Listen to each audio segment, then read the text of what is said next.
Right. Okay, sixth question చూసుకున్నట్లయితే if angle A and angle B are acute angles, that means less than 90.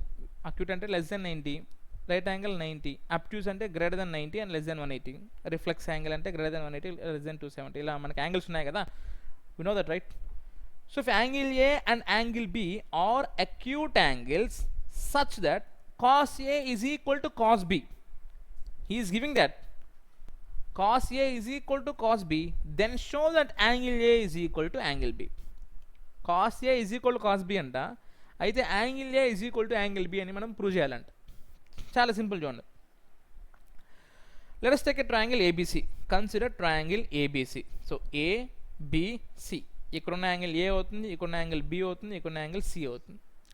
And let us draw a perpendicular from opposite vertex C to the AB side. Okay, so ABC triangle తీసుకున్నా, నేను C నుంచి perpendicular drop చేయమంటున్నా. C నుంచి perpendicular drop చేయండి.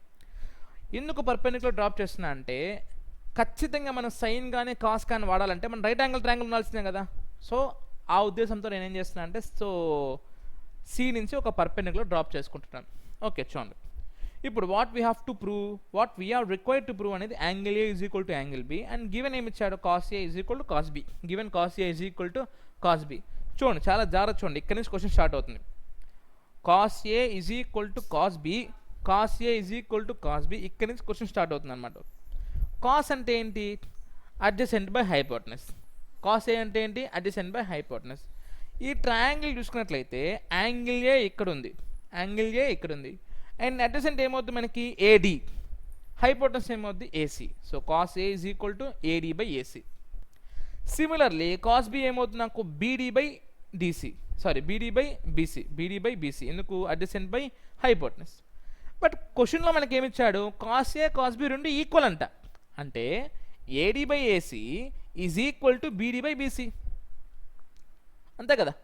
ఆ ratio ఎంతో కొంత value ఉంటుంది కదా, సో దాన్ని నేను కే అనుకుంటాను, so AD by AC equal to BD by BC is equal to K.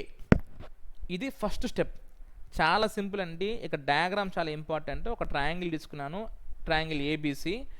So A angle, B angle, C angle. C నుంచి నేను పర్పెండిక్యులర్ డ్రాప్ చేసుకున్నాను, ఎందుకంటే ఖచ్చితంగా డ్రా చేసుకోవాలి, ఎందుకంటే మనకి trigonometry is only applicable for right angle triangles కాబట్టి C నుంచి ఒక పర్పెండిక్యులర్ డ్రాప్ చేసుకున్నాను. తర్వాత కాస్ ఏ అప్లై చేస్తే నాకు అడిషన్ బై హైపోటెనస్ అంటే AD by AC, similarly cos B అంటే BD by BC.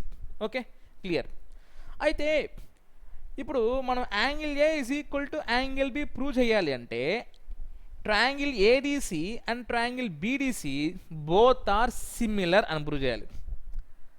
Triangle ADC and triangle BDC both are similar అని ప్రూవ్ చేస్తే ఆటోమేటిక్గా angle A angle B equal అవుతుంది. మనకేమో ఒక రేషియో వచ్చింది, AD by AC is equal to BD by BC అని ఒక రేషియో వచ్చింది. తర్వాత ఎలా చేస్తాం, పైథాగరస్ థియరం వాడతాను చూడండి. సో ఒక వాల్యూ అనుకున్నాం కదా, AD by AC is equal to BD by BC వచ్చింది, అది ఎంతో కొంత వాల్యూ అవుతుంది కదా రేషియో అంటే, సమ్ కే అనుకున్నా. చూడండి, అప్పుడు ఏడి బై ఏసీ కే అవుతుంది, బీడీ బై బీసీ కే అవుతుంది. సో అప్పుడు ఏడి ఏమవుతుంది నాకు K into AC, BD is equal to K into BC. చూడండి, AD by AC is equal to K అంటే AD is equal to K into AC, BD by BC is equal to K, BD is equal to K into BC. ఓకేనా, AD is equal to K into AC, BD is equal to K into BC. Clear. Now we have two right angle triangles ADC and బీడిసి. ఏడిసి ఒక right angle triangle, BDC ఒక right angle triangle. ఇప్పుడు Pythagoras theorem apply చేయండి. From triangle ADC అంటే ఈ triangle ADC opposite square plus adjacent square is equal to hypotenuse square. Opposite CD square plus AD square is equal to AC square. చూడండి, CD square plus AD square is equal to AC square. అప్పుడు CD ఏమవుతుంది నాకు AC square, ఈ AD square అవతల పోతే ఏమవుతుంది నాకు minus అవుతుంది. So CD square is equal to AC square minus AD అంటే ఇక్కడ నుంచి మనం ఏం రాయొచ్చు, కే టైమ్స్ ఏసీ రాసుకోవచ్చు కదా, కే ఇంటూ ఏసీ. సో అప్పుడు ఏడి స్క్వేర్ అంటే K square into AC square. ఎందుకంటే ఇలా రాసుకుంటున్నాము, ఏసీ కామన్ తీసేయచ్చు. నా CD square is equal to AC square common చేస్తే ఇక్కడ 1 ఉంటుంది, ఇక్కడ కే స్క్వేర్ ఉంటుంది, AC square into 1 minus K square. ఇది సిడి స్క్వేర్ వాల్యూ. అదేవిధంగా బీడీసీ ట్రయాంగిల్ కూడా అప్లై చేద్దాం. From triangle BDC BD square plus DC square is equal to BC square. And similar way ఇక్కడ కూడా మన సిడీకి ఈక్వేషన్ రాసుకుంటే CD square is equal to BC square into 1 minus KC square. చూడండి ఇక్కడ CD square is equal to AC square into 1 minus K square. ఇక్కడ CD square is equal to BC square into 1 minus K square. And ఇక్కడ CD square, ఇక్కడ CD square. కాబట్టి ఆటోమేటిక్గా దీంట్లో ఉన్న right hand side, ఇక్కడ ఉన్న రైట్ హ్యాండ్ సైడ్ రెండు ఈక్వల్ అవ్వాలి కదా. ఇప్పుడు A is equal to 1, B is equal to 1 అనుకో, ఆటోమేటిక్గా A is equal to B కదా. సో అదేవిధంగా సిడీ స్క్వేర్ అంటే AC square into 1 minus K square. ఇక్కడ సిడీ స్క్వేర్ అంటే BC square into 1 minus K square. అప్పుడు ఇది రెండు ఈక్వల్ అవ్వాలి కదా. సో అది ఈక్వల్ చేసుకున్నాను. So 1 minus K square 1 minus K square cancel. AC square is equal to BC square and AC is equal to BC. So AC BC రెండు equal and CD is common side. AC BC రెండు equal, CD is common side and AD and DB are proportional. So if corresponding sides are equal, then corresponding angles are also equal. మనకి similar triangles ratio ప్రకారము మనకేంటి SSS కాంగ్రుయెన్సీ ఒకటి, SAs కాంగ్రుయెన్సీ ఒకటి, RHS కాంగ్రుయెన్సీ ఒకటి, ఏఏ కాంగ్రుయెన్సీ, ఇలా రకరకాల కాంగ్రుయెన్సీస్ ఉన్నాయి కదా.